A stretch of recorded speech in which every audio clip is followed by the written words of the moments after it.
किसी ने बड़े कमाल की बात कही है कि पानी में गिरने से इंसान की मृत्यु नहीं होती। इंसान की मृत्यु तब होती है जब उसे तैरना नहीं आता। परिस्थितियां कभी भी समस्या नहीं बनती। समस्या तब बनती हैं जब उनसे निपटना नहीं आता। नमस्ते दोस्तों, मेरा नाम है आरजे कार्तिक और आपके लिए एक छोटी सी कहानी। ये कहानी एक दिव्यांग राजा की, जिसके राज्य में कहीं कोई समस्या नहीं थी, सब लोग खुश थे, ऊपर वाले को धन्यवाद करते थे कि इतने अच्छे राजा साहब आपने हमारी जिंदगी में भेजे।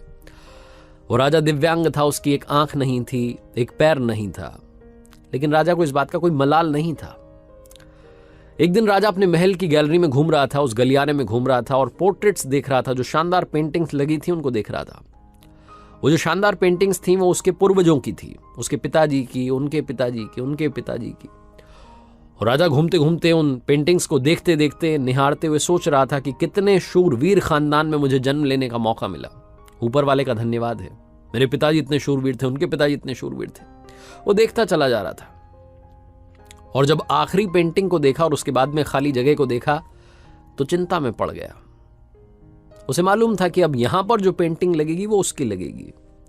इस बात की चिंता नहीं थी कि वो मरने वाला है या मर जाएगा, मरना तो सबको है। चिंता इस बात की थी कि वहां जो पेंटिंग लगेगी वो कैसी लगेगी।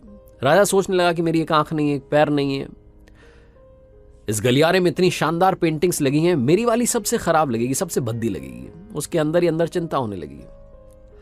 तो राजा ने सोचा कि मेरे मरने के बाद में ना जाने कैसी पेंटिंग बने। एक काम करता हूं, मैं जिंदा हूं, इसी बीच में एक शानदार सी पेंटिंग बनवाता हूं ताकि कम से कम ये तो सुकून रहे कि मेरी अच्छी पेंटिंग यहां लगेगी।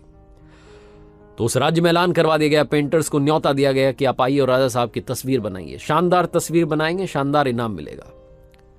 पेंटर्स आए, उन्हें मालूम था कि शानदार बनेगी तो शानदार इनाम मिलेगा, लेकिन शानदार बनेगी कैसे? राजा की एक आंख नहीं है, एक पैर नहीं है, ऐसे राजा की क्या तस्वीर बनेगी? और पेंटर सोच रहे थे कि इनाम की बात छोड़िए, अगर खराब बन गई, राजा गुस्सा हो गया तो सजा मिलेगी। इसलिए बड़े बड़े चित्रकार भी आगे नहीं आए, हानि भरी। तभी एक लड़का था, उसने बोला कि राजा साहब, मैं आपकी पेंटिंग बनाना चाहता हूं, मुझे 24 घंटे का वक्त दीजिए। बड़े बड़े पेंटर आश्चर्य में पड़ गए कि लड़का क्या चाहता है, मतलब फांसी पर लटकना चाहता है, राजा को गुस्सा दिलाना चाहता है, क्या पेंटिंग बनाएगा? राजा को भरोसा था, उसने बोला कि ठीक है, आप बना करके लाइए। अगले दिन वो लड़का पेंटिंग बना करके लाने वाला था। दरबार भर चुका था, दूर दूर से लोग आए हुए थे देखने के लिए कि लड़का क्या पेंटिंग बना करके लाएगा। और लड़का जब वो पेंटिंग बना करके लाया राजा की, तो हर कोई ताली बजाने लगा, सीटी बजाने लगा। राजा ने जब वो पेंटिंग देखी तो खुश हो गया। राजा ने सोचा कि वाह, मतलब इससे अच्छी पेंटिंग तो उस गलियारे में नहीं है, ये अब तक की सर्वश्रेष्ठ है। राजा ने उस लड़के को बड़ा इनाम दिया। आप सोच रहे होंगे लड़के ने उस राजा की जिसकी एक आंख नहीं थी, एक पैर नहीं था, उसकी क्या पेंटिंग बनाई होगी? उस लड़के ने राजा को एक घोड़े पर सवार दिखाया। एक साइड से वो तस्वीर थी जिसमें एक पैर दिख रहा था, राजा तीरंदाजी कर रहा था, निशाना साध रहा था, और जब निशाना साधते हैं तो एक आंख बंद हो जाती है। एक आंख बंद थी, वही वाली आंख बंद थी जो राजा की नहीं थी। तो इस तरीके से लड़के ने एक आंख बंद कर दी, एक ही पैर दिखाया, राजा को घुड़सवार दिखाया, निशानेबाज दिखाया, और इतनी कमाल की पेंटिंग बनी कि वो अब तक की सर्वश्रेष्ठ थी। उस लड़के के सामने भी चुनौती थी, संकट था, लेकिन उसने सकारात्मकता का साथ नहीं छोड़ा, पॉजिटिविटी का साथ नहीं छोड़ा। जिंदगी में चाहे जो संकट आ जाए, एक वैक्सीन की डोज हमेशा लगा करके चलिएगा। इसे पॉजिटिविटी की वैक्सीन कहते हैं और इसकी डोज रोजाना लगानी जरूरी है।